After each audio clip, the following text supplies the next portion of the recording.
함께 은혜 받으실 말씀은 여호수아 8장 30절에서 35절 말씀입니다. 구약성경 331페이지입니다.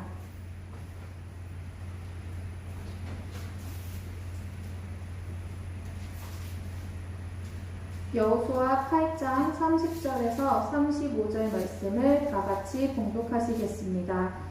그때 여호수아가 이스라엘의 하나님 야훼를 위하여 에발산에 한 제단을 쌓았으니 이는 야훼의 종 모세가 이스라엘 자손에게 명령한 것과 모세의 율법책에 기록된 대로 새 연장으로 다듬지 아니한 새 돌로 만든 제단이라. 우리가 야훼께 번제물과 화목제물을 그 위에 드렸으며 여호수아가 거기서 모세가 기록한 율법을 이스라엘 자손의 목전에서 그 돌에 기록하매 온 이스라엘과 그 장로들과 관리들과 재판장들과 본토인뿐 아니라 이방인까지 야훼의 언약궤를 맨 레위 사람 제사장들 앞에서 그의 좌우에 서되 절반은 그리신산 앞에 절반은 에발산 앞에 섰으니 이는 전에 여호와의 종 모세가 이스라엘 백성에게 축복하라고 명령한 대로 함이라. 그 후에 여호수아가 율법책에 기록된 모든 것대로 축복과 저주하는 율법의 모든 말씀을 낭독하였으니 모세가 명령한 것은 여호수아가 이스라엘 온 회중과 여자들과 아이와 그들 중에 동행하는 거류민들 앞에서 낭독하지 아니한 말이 하나도 없었더라. 아멘. 여러분, 우리가 살아가면서 우리가 느끼는 죄의 무게가 얼마나 되는지 여러분 혹시 느껴보신 적 있으십니까? 아마도 물건에 대한 어떤 무게는 다들 느낄 수 있지만 이 죄라는 것에 대한 그 무게는 사실 잘 못 느끼는 것 같아요. 근데 왜 우리가 그것을 느끼지 못할까요? 여러분 한번 보셨습니까? 죽은 사람은 무게를 느낄 수 있을까요? 없을까요? 없어요. 죽은 사람에게 아무리 무거운 짐을 올려보십시오. 그 사람이 무겁다고 하나? 절대로 그렇지 않습니다. 우리가 왜 죄의 무게를 느끼지 못하느냐? 우리의 영이 죽어있기 때문에 그렇다. 죄의 심각성을 모른다는 겁니다. 죄를 짓고도 이것이 죄라는 것을 느끼지 못한다면 이미 우리는 영적으로 크게 심각한 상태에 놓여있다는 것을 깨달아야 된다는 거예요.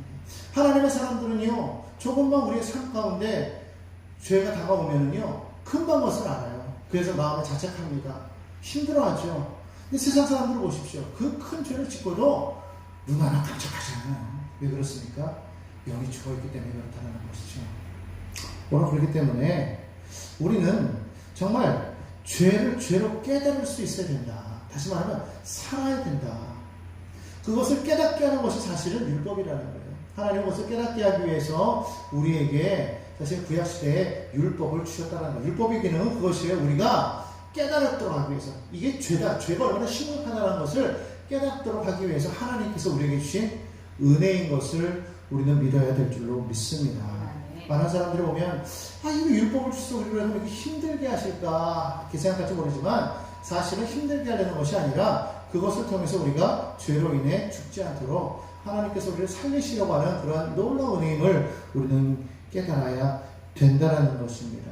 오늘 본문에 보면은요 30절에 여호수아가 하나님께서 하신 그 말씀대로 에발산에 한 제단을 쌓았다고 그렇게 말씀을 하고 있습니다. 여러분 다 아시는 것처럼 오늘 여기 본문에도 나오는데 33절에 보니까 이스라엘 백성의 절반이 그리심산에 그리고 절반은 에발산에 있었다 이렇게 말하는데 사실 이 그리심산은 우리가 일명 축복의 산이라고 말하고 그리고 에발산은 저주의 산이라고 말합니다. 그래서 거기서 하나님의 율법이 낭독되어지면서 한쪽에서는 하나님의 축복을 한쪽에서는 저주를 선포하는 곳이었죠.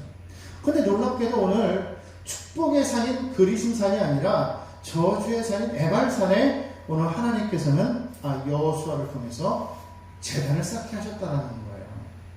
왜 에발산이었을까요?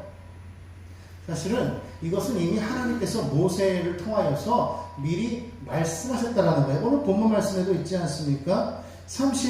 3절에 보니까 이는 전에 야훼의 종 모세가 이스라엘 백성에게 축복하라고 명령한 대로 함이라 그렇게 말씀하고 있어요. 이미 전에 모세를 통해서 말씀하셨다는 거예요. 뭐 하라고? 축복하라고. 근데 그 자리가 어떤 자리예요? 저주의 상이라는 거였어요.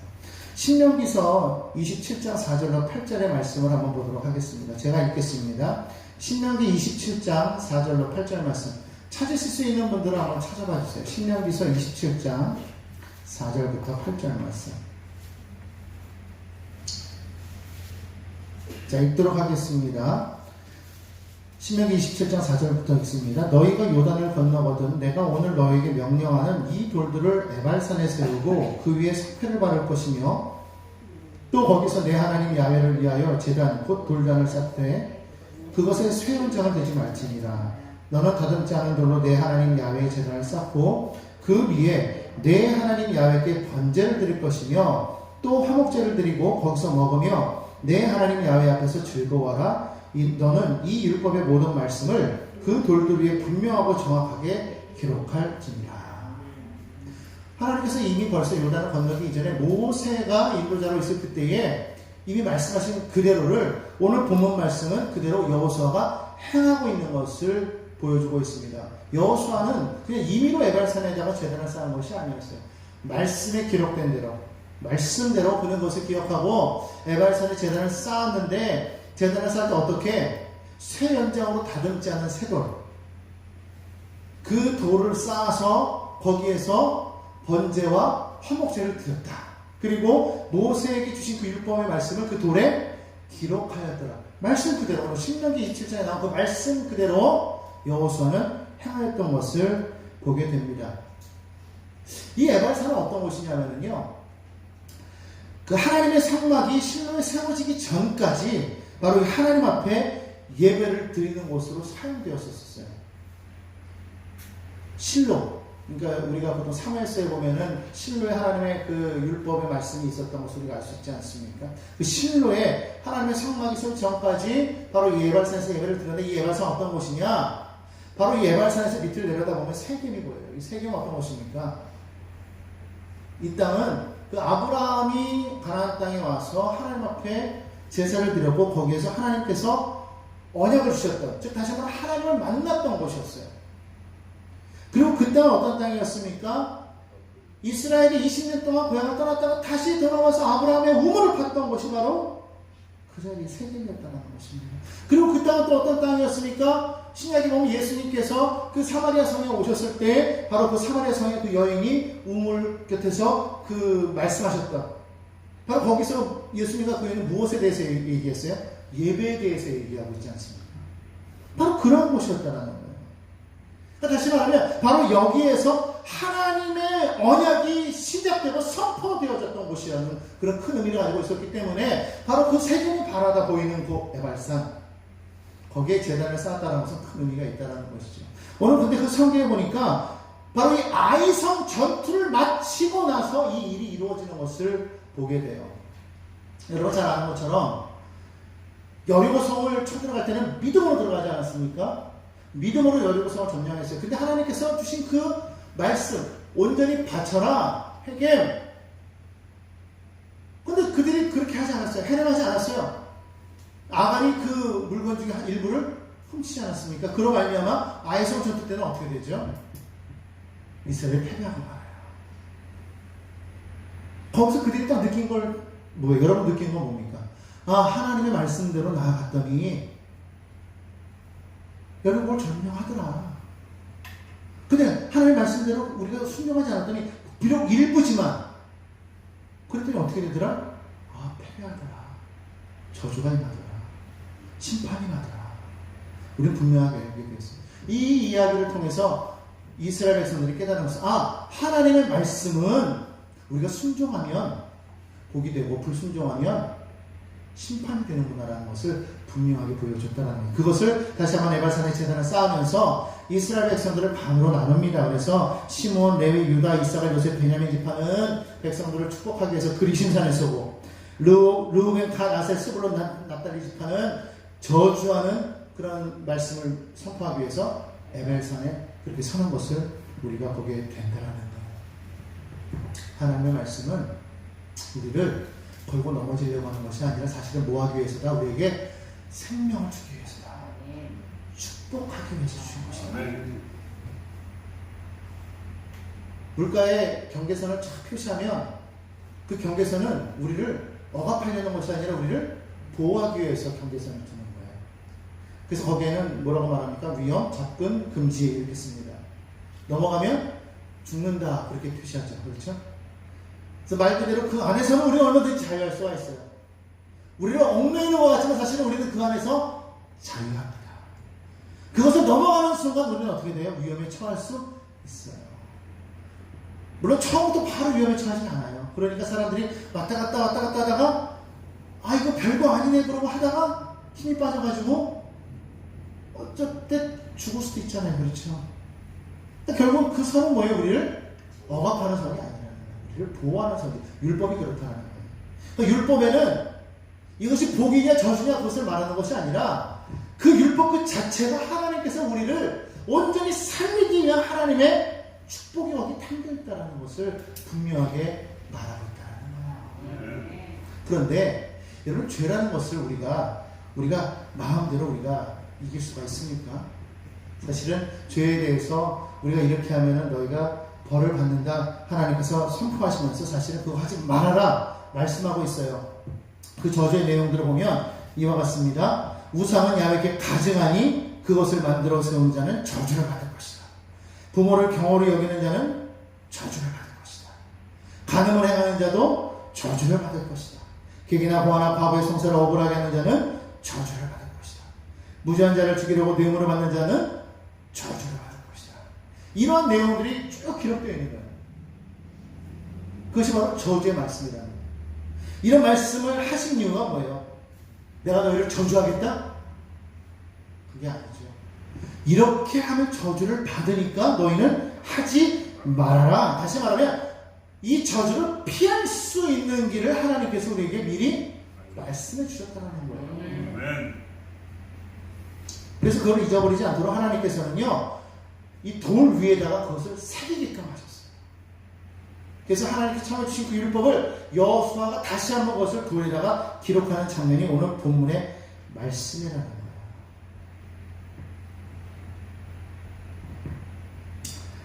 그럼 이렇게 하나님께서 이 죄에 대해서 분명하게 말씀하시면서 이것을 행하지 않으면 저주를 피할 것이다라고 율법을 쫙 주시는데, 야 그러면은 이스라엘 백성들은 한 번도 그런 저주를 받지 않고 잘 살았어야 되는 거 아니겠습니까? 그렇죠? 근데요, 우리도 알지 않습니까? 우리가 하나님을 믿는다고 하면서도 이 죄라는 것이 얼마나 강한지, 이 세상의 문화라는 것이 얼마나 강한지, 특별히 이 가나안 땅의 이 죄악의 문화는요, 우상 문화는요, 엄청나게 강했다는 거예요. 성경 자세히 보시면 이스라엘 백성들이 가나안 땅에 들어가서 그들이 그 가나안 땅에서 그들이 온전한 믿음을 지키고 살았는가? 그렇지 않아요. 가나안의 문화 속에서 그들이 오히려 점령당하고, 가나안을 점령하라, 정복하라 말씀하셨는데 오히려 가나안 땅에 들어서 땅은 점령했을지 모르는데 오히려 그 땅 안에 살면서 그들의 문화에 이스라엘 사람들은 완전히 점령당해버렸다는 거예요. 완전히 죄를 짓게 되어버렸다는 것이죠. 사실은 원래 인간이라는 것이 하나님을 떠난 이후로 그 안에 이 원천적인 탐욕이 얼마나 강한지 몰라요. 죄에 대한 그 본죄가 우리 안에 강력하게 자리 잡고 있기 때문에 우리는 조금만 우리는 틈을 줘도 죄에 빠지기 쉽다는 것을 우리가 분명하게 우리는 깨달아야 된다는 거예요. 성경에서 바울은 이렇게 말합니다. 갈라디아서 3장 10절에 보면 무릇 율법 행위에 속한 자들은 저주 아래에 있나니 기록된 바 누구든지 율법책에 기록한 대로 모든 일을 행하지 아니하는 자는 저주 아래에 있는 자라 하였습니다. 아무리 율법을 선포하였어도 율법대로 나아가는 사람들이 많지 않았기 때문에 많은 사람들이 저주 아래 놓이게 되었다는 것을 성경은 말씀하고 있습니다. 그래서 바울은 로마서에서 이렇게 말합니다. 모든 사람이 죄를 범하였음에 하나님의 영광에 이르지 못하였나니. 여러분, 우리는 다 죄인이에요. 누가 누구를 의롭다 말할 수가 없는 거예요. 누가 누구를 죄인이다 손가락질할 수 없다는 것이죠. 그렇기 때문에 여러분, 우리가 남들보다 조금 더 의로워서 하나님의 영광에 도달할 수 있다? 성경은 그럴 수 없다. 그렇게 말씀하고 있다는 겁니다. 이것이 결국은 우리 인류의 운명이라는 거예요. 하나님께서 왜 에발산에 제단을 세우라고 하셨을까? 바로 그 이유가 여기에 있다는 겁니다. 앞서서 말씀드렸지만 에발산은 축복이 아닌 저주가 선포되는 산이라고 이렇게 말씀을 드렸습니다. 무슨 말입니까? 왜 이 에발산에 이 저주를 선포하는 이 산에 이 제단을 쌓게 되었냐? 그것은 인간은 어느 누구도 죄에 대해서는 자유로울 수 없다는 것을 깨닫게 하기 위해서 하나님께서 그렇게 말씀해 주셨다는 겁니다. 다시 말하면 우리가 하나님의 영광을 이루기 위해서는 이 죄의 권세를 이겨야 되는데 죄의 권세를 이기기 위해서는 반드시 그 죄의 대가를 치러야 된다는 거예요. 그래서 이 에발산의 제단을 세웠다는 겁니다. 오늘 그래서 성경은 이 제단에서 무슨 제사를 드렸다고 했어요? 번제와 화목제물을 하나님 앞에 드렸다고 그렇게 말씀하고 있어요. 번제와 화목제는 뭔지 아시죠? 다 화제예요. 화제가 뭡니까? 불로 태워드리는 제사예요.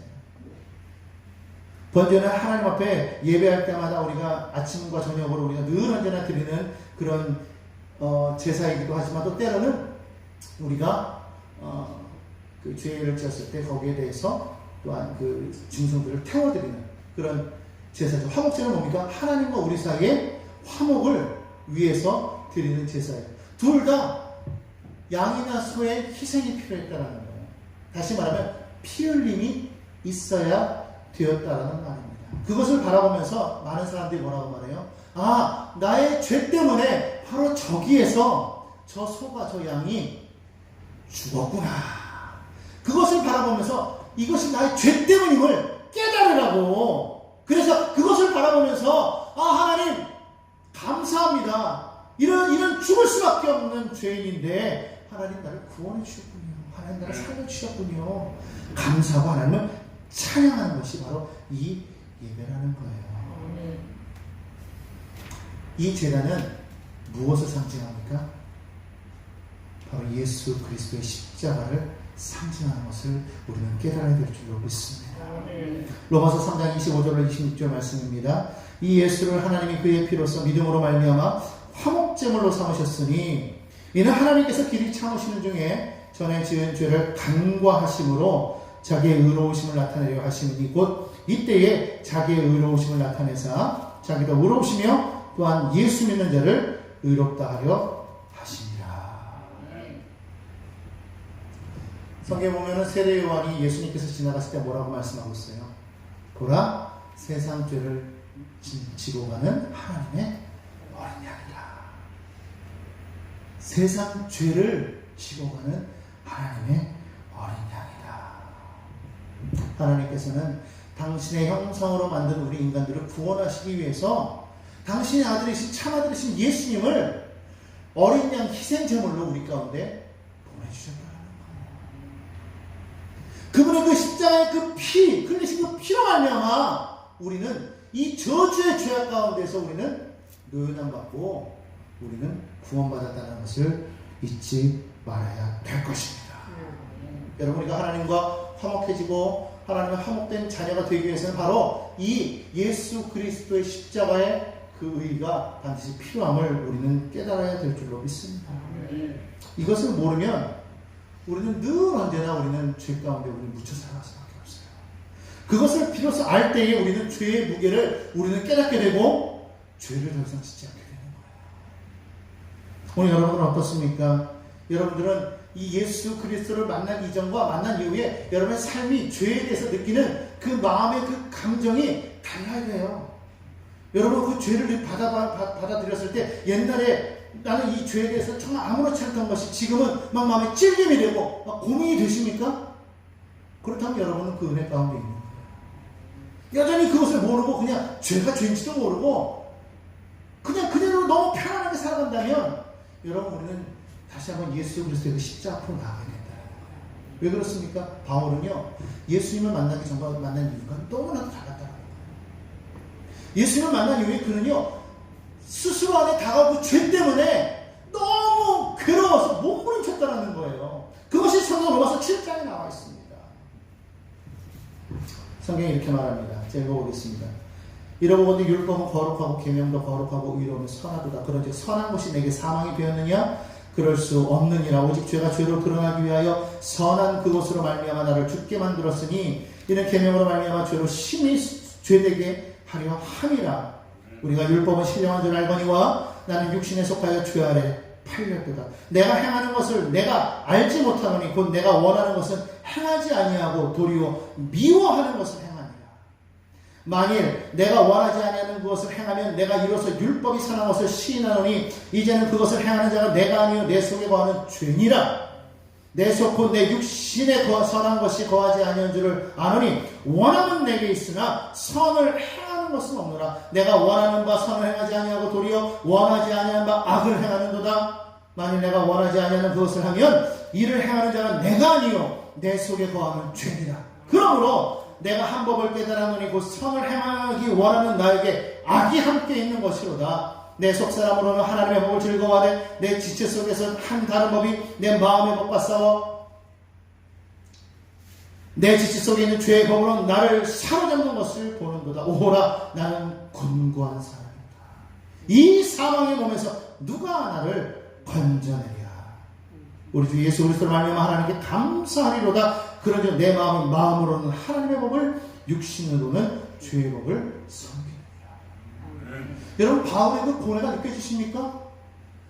바울의 그 마음의 그 찌림이 느껴지십니까? 예수를 만나기 전에 그것이 죄인지도 몰랐어요.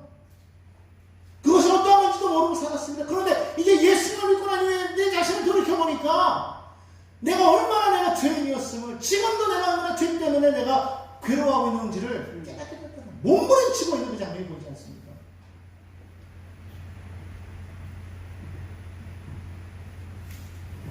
구원받아 하나님의 자녀였는데 죄의 무게를 느꼈다는 거예요. 그럼 어떻게 우리는 이 죄의 무게에서 자유로울 수가 있냐는 거죠.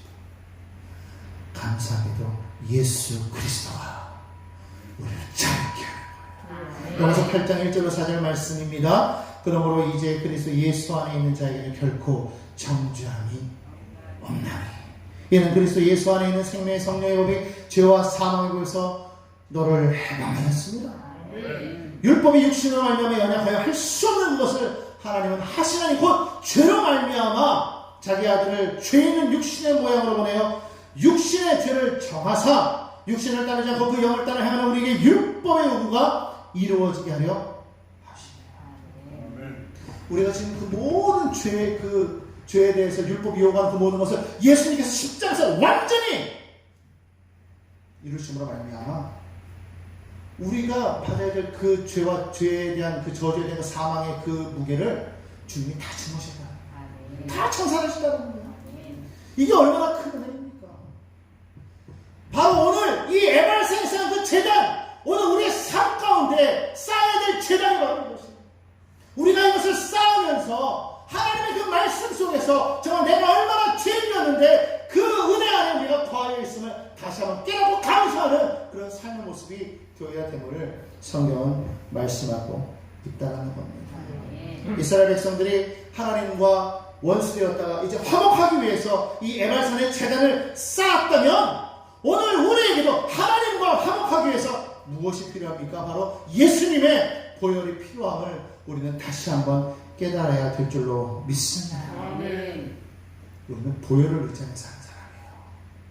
보혈을 의지하며 사는 사람은 결코 정죄함이 없다고 성경은 말씀하고 있습니다.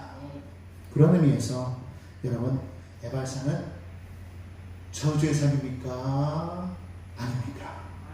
아니에요. 에발산은 오히려 축복의 삶인 줄로 믿습니다.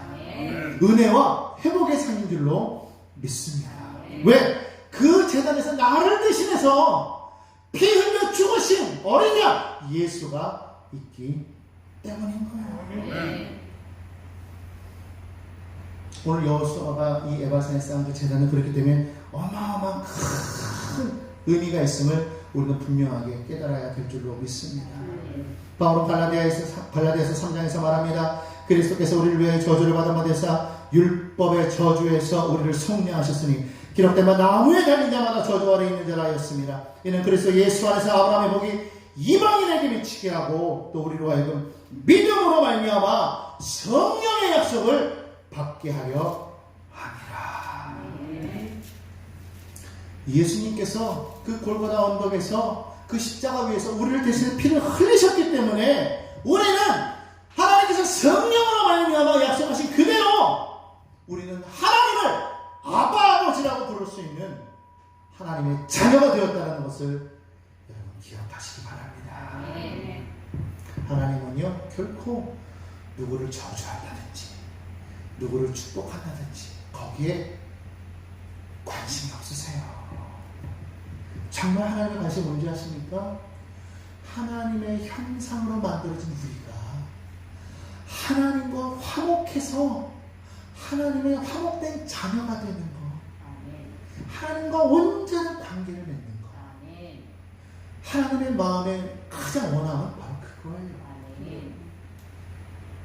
자녀들에게 여러분 무언가를 잘해준다든지 무언가를 뭐 아니면 뭐 벌을 준다든지 칭찬, 그게 중요한 게 아니죠. 정말 우리 부모들이 원하는 건 뭐예요? 자녀들과 화목한 거예요. 아멘. 행복한 가정 되는 거 아니겠어요? 하나님이 우리에게 원하시는 것도 그러하다. 아멘. 오늘 이것은 우리는 잊지 말아야 될 줄로 믿습니다. 아멘. 바로 그것을 위해서 어린 양 예수 그리스도의 피가 뿌려졌음을 여러분 기억하시기 바랍니다. 아멘. 그러므로 여러분 그 예수의 피를 힘입어 날마다 죄를 이겨나가시기 바랍니다. 아멘. 죄를 멀리 하시기 바랍니다. 아멘. 죄가 있는 한 우리는 하나님과 화목할 수가 없어요. 하나님과의 그 관계를 방해하는 것이 바로 죄이기 때문에 오늘 여러분들이요, 여러분 삶 가운데 혹시라도 계속적으로 내 삶의 그 죄의 무게가 조금이라도 느껴진다면 여러분 주저하지 말고 하나님 앞에 엎드려야 돼요. 아멘. 하나님 앞에 나와야 된다. 아멘. 뭐가 어떻다 저떻다 생각할 거 없어요. 무조건 하나님 앞에 나와서 회개하고 자복하고 통회하고 아멘. 그 하나님 앞에 온전히 엎드려 예수의 흘린 그 피를 의지하여서 하나님 앞에 나아가면 우리 하나님은 미쁘사 우리를 긍휼히 여기시고 아멘. 우리를 용서하시고 하나님의 자녀를 삼으시는 것을 믿어야 될 줄로 믿습니다. 아멘.